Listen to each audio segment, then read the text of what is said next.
As a quick refresher, we're going to talk about our ratios. Remember, you can have ratios that are part to part. So for every 2 cups of sugar, I'm going to use 3 cups of flour. That would be part to part. This is your sugar, and this is your flour. Or you can have part to whole.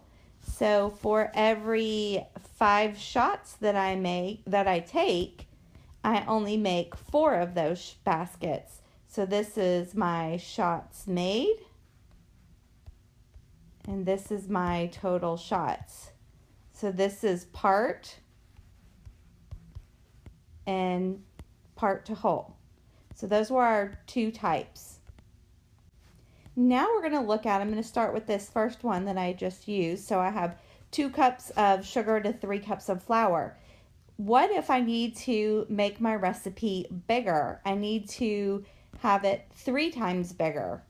So we know that if we multiply something by a fraction like that, 3 over 3, that's like 1 over 1. That would reduce down to that. So we can multiply the top and the bottom by the same number, and that would give us an equivalent fraction. So 6 over 9.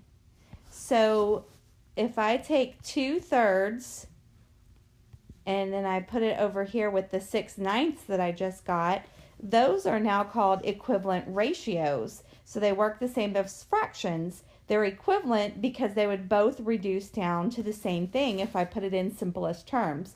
2/3 is already simplest terms. If I want to reduce this down to simplest terms, I'm going to divide by 3 over here and get 2 and divide that by 3. Whoops, not a division sign. Didn't do a very good division sign there. Over 3. And notice that they both equal to 2/3. So 2/3 and 6/9 are equivalent ratios. So we're going to use that knowledge now. Okay, we're going to use that knowledge, and if I were to look at this same problem, 2 cups of sugar to 3 cups of flour, and I want to find an equivalent ratio.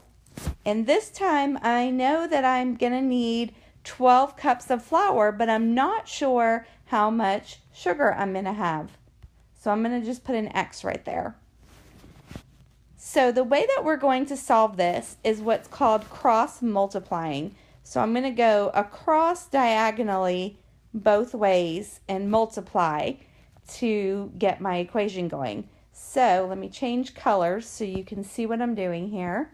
So first I'm going to go this way. 2 times 12, 24. And then I'm going to put an equal sign, and now I'm going to go the other way. 3 times x is 3x. And now you're just going to solve for x. So I'm going to divide both sides by 3.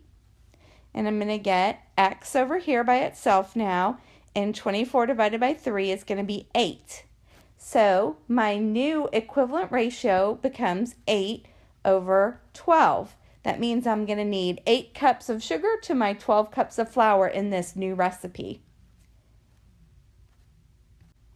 Okay, let's try another one with the sample we did earlier where we had 5 shots, and for every 5 baskets that we took a shot at, we made 4 of those into the basket.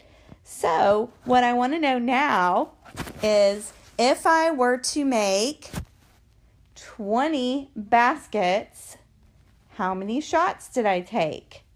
So my coach tells me you can't leave the gym tonight until you've made 20 baskets. And if I normally always make 4 out of every 5, how many baskets does it look like I'm going to have to shoot before I can leave? So we're going to use the same principle. So this time we're looking for the bottom number, our denominator, but that's okay. We do the same exact process. We're going to cross multiply both directions. Okay, so this time I'm going to start this way and do 4 times x is 4x equals, and now I'm going to go this way. 5 times 20 is 100. And then I'm going to just solve for x. Divide both sides by 4. So now I get X is equal to 25. And so I'm going to put that up here. Let me change colors so we can see that a little bit better. So in order to score 20 baskets, 20 points, I'm going to have to take 25 shots. So if my coach tells me you can't leave until you have gotten 20 baskets in the hoop, I'm probably going to have to take 25 shots with my ratio being 4 to 5. So this is an equivalent ratio. We just amped it up a little from only taking 5 shots to taking 25 shots.